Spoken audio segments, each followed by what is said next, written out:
Welcome to the Deep Dive, where we cut through the noise to get you informed fast.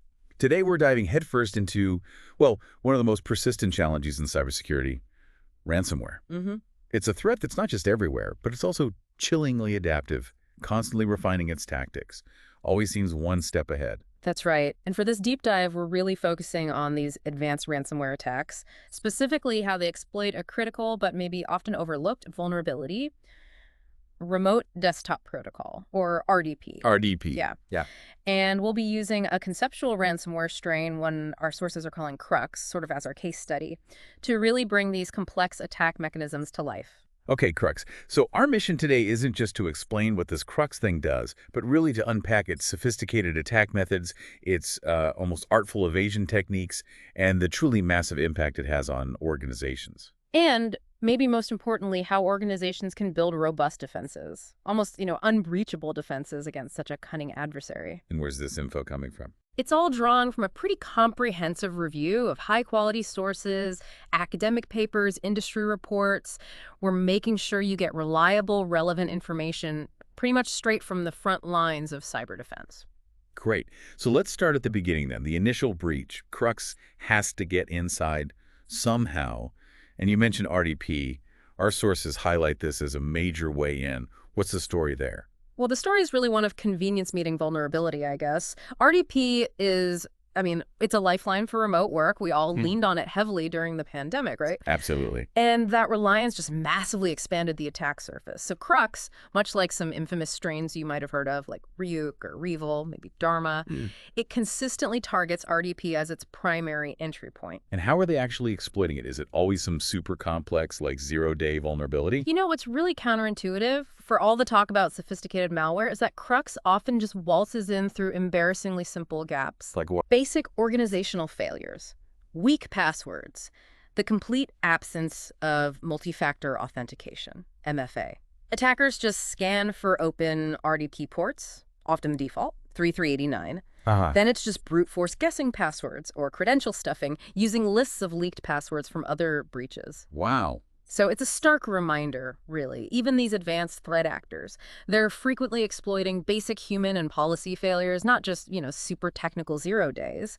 The real deep dive sometimes isn't the code, it's the security culture. Okay, so Crux gets his foot in the door through RDP, often because of basic security hygiene issues. Yeah. But it doesn't just stop there, right? It's not a smash and grab. No. Once inside, it's like it's mapping out the whole network, isn't it? It doesn't just sit still. Definitely not. This is where the reconnaissance and expansion phase kicks in. Crux starts to move laterally, spreading through the network. And here's the sneaky part. It uses legitimate system tools that are already there. Legitimate tool. Yeah, things like PSExec or Windows Management Instrumentation, WMI, tools admins use.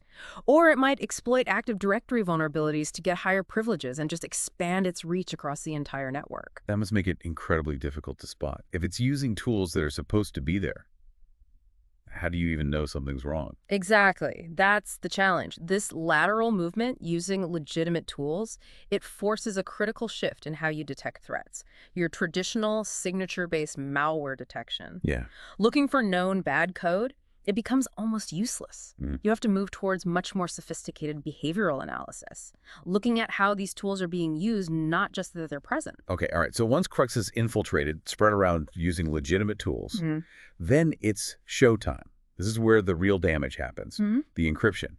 How does it manage to lock down so much data so fast? Right. So when Crux decides it's time, it quickly scans for critical data files, documents, images, databases, the important stuff, and then it encrypts them. And the encryption itself, is it standard? Well, what's fascinating here is its use of a hybrid encryption technique. It combines the speed of AES 256 for encrypting the bulk data quickly. Okay, AES for speed. With the robust security of RSA 2048. That part protects the encryption keys themselves. So AES handles the speed, RSA secures the key. Why is that specific combination so formidable for defenders? It's really a double punch. AES is incredibly fast, which means it can encrypt huge amounts of data very quickly. That's the initial shock. Right. But the critical piece is the AES key, the thing that could unlock everything that key gets encrypted with RSA. And without the attacker's private RSA key, practically speaking, decrypting the data is impossible. Wow. Our sources even shared, snippets of Python code showing these encryption steps. It just highlights the professional-grade depth of these operations. And then comes the note. And then comes the note. Once encryption's done, Crux leaves its calling card, the ransom note. It details how to contact them, usually encrypted email or dark websites to stay anonymous, and the demand. Almost always in crypto, like Bitcoin or Monero. Beyond just locking data, Crux uses some really cunning tactics to avoid getting caught, right? To make sure its operation succeeds. It's almost an art of evasion. It really is, and it just underscores this constant arms race we're in. Crux makes itself incredibly hard to detect through dynamic code changes. How does that work? Think of polymorphism. That's where it slightly alters its code each time it runs. Changes its signature, basically. So traditional antivirus looking for a known pattern just misses it. Okay. And then there's metamorphism. That's even more complex structural code changes. Makes static analysis, just looking at the code without running it, a real nightmare.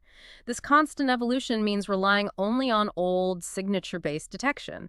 It's like trying to catch smoke. And it dives even deeper than that, doesn't it? It actively tries to figure out if it's being watched, like in a sandbox. Precisely. Right. Crux actively uses anti-analysis techniques. It tries to avoid being studied in virtual environments, those sandboxes security researchers use. It probes around. Checks Windows registry keys for signs of VMware or VirtualBox, looks for specific VM files or drivers, checks running processes.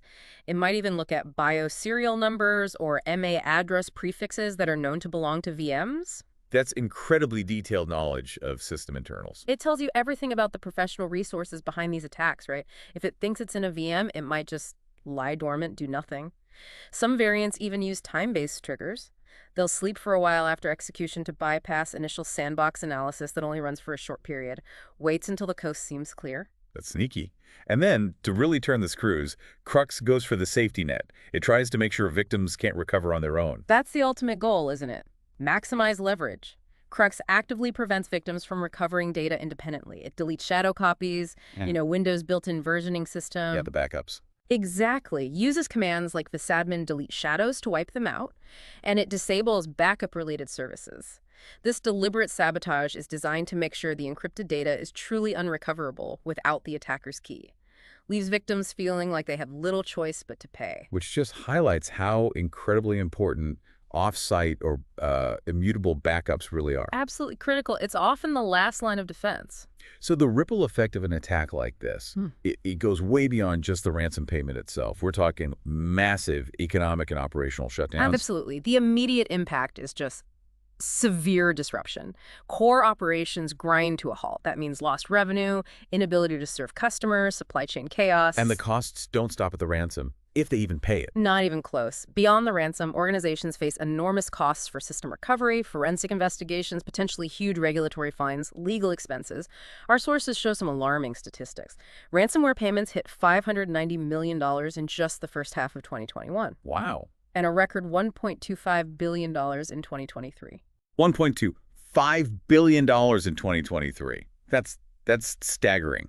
What does that tell us about the cybercrime economy right now? It tells us it's booming, and it's being fueled by tactics like double extortion. Double extort. Yeah. Attackers don't just encrypt your data anymore. They steal it first, then they encrypt it. And they threaten to leak the stolen data if you don't pay up. So they hit you twice. Exactly. It paralyzes systems and leverages the fear of data exposure. It intensifies the pressure to an unprecedented level. So it's not just the immediate financial hit, but this longer-term damage. Reputational, legal, that's a huge burden. Indeed. It leads to severe reputational and legal damage. Encrypted, or worse, leaked sensitive data. That profoundly harms an organization's image. Trust with customers, partners, the public, it can be shattered, potentially leading to long-term loss of business. And the legal side. Significant. Potential violations of data protection laws like GDPR or, say, Thailand's PDPA, depending on where the data subjects are. That can mean hefty fines, legal action. It really shows how cybersecurity isn't just an IT problem anymore. No, it's board level. It's deeply intertwined with legal compliance, public relations, long-term business survival. It's absolutely a C-suite concern now. And let's not forget the human cost in all this. The psychological impact on employees, the long-term recovery challenges, dealing with that kind of disruption, the insecurity. it must really hit morale. Oh, absolutely. It's often overlooked, but it's huge. Yeah. Recovery isn't just about restoring technical systems. It's about rebuilding cyber resilience, rebuilding trust internally and externally. That takes significant time and resources. Yeah. The human element, employee morale, their well-being, it's crucial for a successful recovery. It means continuous investment in people, in training, and an ongoing improvement of the security posture. Not just, one-off technical fixes. You need your team to believe in the system again, feel secure again. So with all these sophisticated threats, this whole ecosystem, how do organizations actually build a fortress? It has to start with proactive defense, right? And robust incident response. First, fortifying that RDP entry point seems absolutely critical. It truly is. Implementing multi-factor authentication, MFA, for all RDP access, that should be non-negotiable. It's a critical defense against those initial brute force and credential stuffing attacks we talked about. Okay, MFA first. What else? Organizations should also restrict RDP access, only allow it from trusted IP addresses, or require the use of virtual private networks, VPNs. Makes sense. And while it's not a silver bullet, changing the default RDT port getting away from 3389 can reduce the risk from automated scanning bots just looking for that open door. A bit of obscurity. A little bit, yeah. And of course, enforcing strong, unique password policies, regularly changing them. That remains a foundational necessity. These are all layers. Multi-layered security controls because no single measure is enough on its own. Right, layers. Okay, beyond RDP, comprehensive backup and disaster recovery are paramount. Our research, the sources we looked at, consistently emphasized the 3-2-1 backup rule. What does that actually mean for our listeners? It's a simple rule but powerful. At least 3 copies of your data. 3 copies. On 2 different types of media. So not just 2 hard drives, maybe disk and tape or disk and cloud. Okay. And crucially, with 1 copy stored off-site or, even better, air-gapped from the main network, physically disconnected. Disconnected, got it. And this is key. You must regularly test your recovery processes. Make sure those backups are actually usable when you need them. Because modern ransomware, like Crux, increasingly targets the backups themselves. Right, you mentioned that. They try to delete them. Exactly. So backups must be immutable, meaning they cannot be altered or deleted, even by administrators, for a set period, and air-gapped or isolated. This is a real paradigm shift. It's not just having backups, it's ensuring they're genuinely uncompromisable. Okay, immutable and air-gapped. That's a big takeaway. Next up, advanced endpoint protection and threat detection. We've definitely moved far beyond just basic antivirus, haven't we? Oh, light years beyond. Deploying things like endpoint detection and response, EDR, or even broader extended detection and response, XDR solutions. That's crucial now. Why EDR, XDR? Because they provide real-time behavioral analysis, threat detection, and importantly, rapid response capabilities. Traditional signature-based antivirus. It's just insufficient against ransomware's evasion techniques, that polymorphism, the anti-analysis stuff. It can't keep up. So it's about behavior, not just known files. Exactly. The integration of machine learning, ML, for behavioral analysis is essential.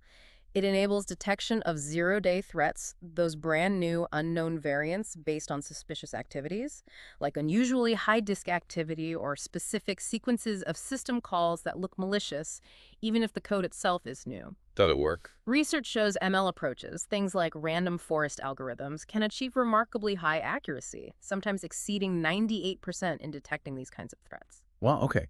Network segmentation and zero trust principles also seem like key architectural shifts, moving away from just guarding the perimeter. Indeed. It's about defense in depth. Segmenting networks into smaller parts using VLANs, subnets severely limits malware spread if one segment does get breached. It contains the blast radius, so to speak. Makes sense. And zero trust. That sounds strict. It is, but necessarily so. It's a philosophy. Never trust, always verify. It means you authenticate all access requests, regardless of whether they originate inside or outside the network perimeter. And you implement least privilege access, so users and systems only have the absolute minimum permissions needed to do their job. So you assume a breach could happen anywhere. Precisely. It assumes breaches will happen or that an attacker might already be inside. So it focuses on limiting lateral movement and damage rather than relying solely on that outer wall, the perimeter defense, which we know can fail against sophisticated attacks. Right. Finally, we can't ignore the human element. You mentioned it earlier. Cybersecurity awareness training, a solid incident response plan. These are non-negotiable layers, right? Absolutely critical. Educating employees about common threats, phishing emails, social engineering tactics, proper password management is vital. Human error remains a significant attack vector. Security awareness training isn't just a check-the-box exercise. It needs to be continuous, engaging, a vital layer of defense. And the plan for when things go wrong. That's the incident response, or IR plan. Developing and, just as importantly, regularly testing a clear, comprehensive IR plan is essential for rapid, effective crisis management. Knowing who does what, who to call, how to isolate systems, well-rehearsed IR plans can significantly reduce the financial and operational impact of an attack. It's about building that muscle memory for when crisis hits. Building muscle memory for crisis. I like that. And bringing this all together, we get to this concept of integrating cyber resilience for business continuity. This sounds like it goes beyond traditional backup, ensuring you can keep operating even during an attack. That's a huge leap, isn't it? It is. It's really the ultimate goal. Cyber resilience encompasses everything we've discussed.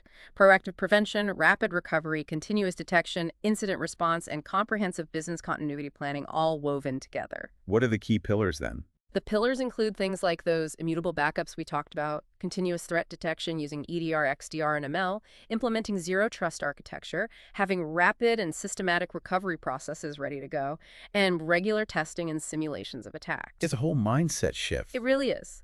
This concept represents the highest level of organizational cybersecurity maturity, shifting from a reactive protect and hope to recover mindset to a proactive ability to anticipate, withstand, and rapidly recover from a cyber incident.